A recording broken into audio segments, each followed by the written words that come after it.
अलीनगर में अब की बार माहौल गर्म है। दरअसल ऐसा इसलिए क्योंकि भारतीय जनता पार्टी ने मैथिली ठाकुर को टिकट दिया है, वहीं इसी के साथ विपक्ष ने विनोद मिश्र को टिकट दिया है। और इसके पीछे की एक बहुत बड़ी जो बात है वो है ब्राह्मण समुदाय के बहुतायत होने की। यानी जो ब्राह्मण समुदाय है अलीनगर में वो बहुल मात्रा में है, ज़्यादा मात्रा में, और इस वजह से अलीनगर में अब की बार खेल जो है बड़ा रोमांचक हो गया है। ऐसे में सवाल उठ रहा है कि अब की बार समीकरण किसके पक्ष में जाते हुए नजर आ रहे हैं। सबसे पहले आपको बताते हैं कि राजद ने इस बार जो है मैथिली ठाकुर को जब बीजेपी ने उतारा, उसके बाद देखते हुए महागठबंधन ने अब की बार विनोद मिश्र को टिकट दिया और इसी सीट से जनसुराज ने विपल्लव झा को प्रत्याशी बनाया है। अब इस चीज को समझिए कि इस प्रत्याशी का जो समुदाय है ये पूरा ही, ये सभी जो प्रत्याशी हैं ये किस समुदाय से आ रही हैं आप नाम समझ रहे होंगे। एक झा जी हैं और एक ठाकुर है, मैथिली ठाकुर, और ये सब ब्राह्मण समुदाय की जो जातीय समीकरण है उसको साधने की कोशिश करने के लिए किया गया है। इस गुत्थी को सुलझाने के लिए क्षेत्र में उसी समुदाय के स्टार प्रचारक की फौज भी उतारी जा रही है ताकि वो अपने प्रत्याशी के पक्ष में अपनी जाति के कितने मतदाताओं को गोलबंद कर सकें, इसी को ध्यान में रखते हुए ये सब किया जा रहा है। मतदाता उनकी बात का कितना असर लेते हैं ये तो चुनाव के नतीजों में ही पता चलेगा, लेकिन जातीय गणित सुलझाने की गुत्थी में कोई भी गठबंधन या दल किसी से पीछे नहीं है। ऐसे में जातीय गणित का खेल जालों विधानसभा क्षेत्र में भी देखा जा रहा है और ऐसे में एनडीए ने यहाँ पे जो अपने प्रत्याशी को उतारा है, सबसे पहले इस चीज़ को समझिए कि अगर हम 2005 और 2010 की बात करें विधानसभा चुनाव की, तो जो जाति कार्ड है वो विकास को कहीं ना कहीं, जो विकास का जो मुद्दा है वो मुख्य रूप से देखे जाने के बजाय जाति कार्ड पर ही सब कुछ तय हुआ था। अब मिथिला के लोग जातीय भावना से ऊपर उठने की धीरे धीरे कोशिश कर रहे हैं, लेकिन 2025 आते आते सभी दलों का जोर फिर से जातीय समीकरण बिठाने पर ही सिमट गया है। अब इस चीज को समझिए कि जिले के 10 विधानसभा सीटों पर पिछली बार विधानसभा में 9 पर एनडीए ने कब्जा किया था। यानी ये जो विधानसभा सीट जो 9 है उनमें से इस क्षेत्र में उसमें से 9 पर एनडीए ने कब्जा किया था, लेकिन इस बार जातीय समीकरण के चक्र के सामने बड़े बड़े प्रत्याशी धूल फांकते नजर आ रहे हैं। सन 2010 के चुनाव में आरजेडी उम्मीदवार ने 4.9% वोटों के अंतर से जीत हासिल की थी। 2015 में यह अंतर बढ़कर 9.6% हो गया था, लेकिन 2020 में वीआईपी पार्टी ने सबको चौंका दिया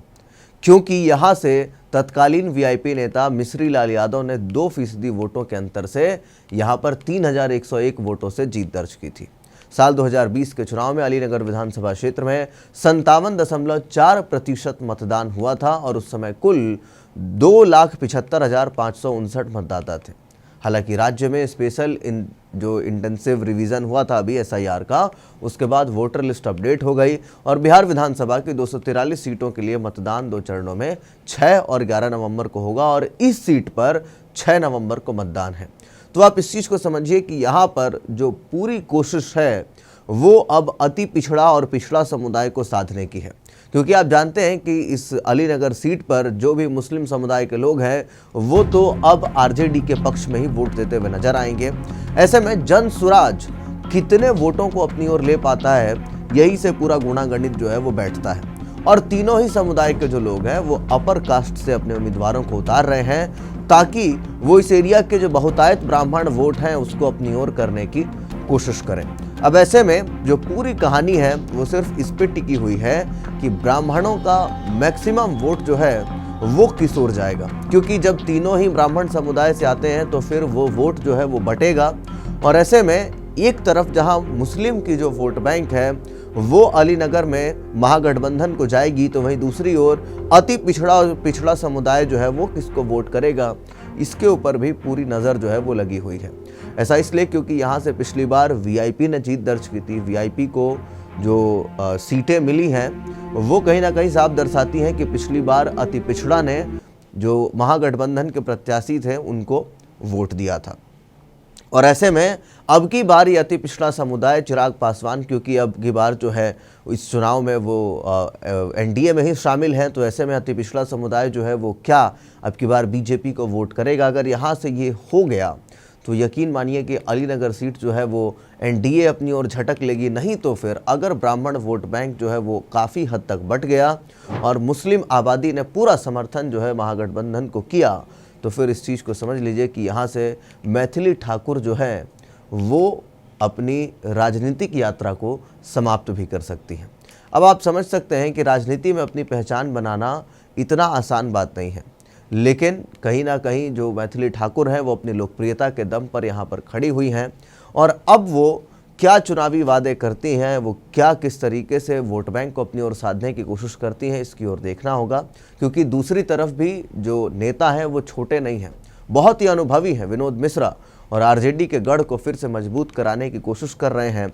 और अलीनगर की जनता का फैसला ही तय करेगा कि इस बार कौन बाजी मारता है। देखना यह है कि मैथिली ठाकुर का युवा जोश और प्रसिद्धि विनोद मिश्रा के अनुभव पर भारी पड़ता है या फिर नहीं। तो ऐसे में आप क्या कुछ सोच रहे हैं, क्या ट्रेंड दिख रहा है अब की बार अलीपुर में? जो लोग हमारे वीडियो को देख रहे हैं वो क्या समझते हैं कि किस ओर अब की बार ब्राह्मण का वोट जो है वो बढ़ रहा है, अति पिछड़ा और पिछड़ा समुदाय किसको वोट कर रहा है, इसी के साथ मुस्लिम आबादी कितना खेल बिगाड़ेगी यहाँ पर, और जनसुराज को कितना वोट जो है वो मिल सकता है मुस्लिम समुदाय का। इन तमाम चीज़ों के ऊपर आपकी क्या राय है, कमेंट बॉक्स में ज़रूर लिखिए। बाकी के अपडेट्स के लिए देखते रहिए। धन्यवाद।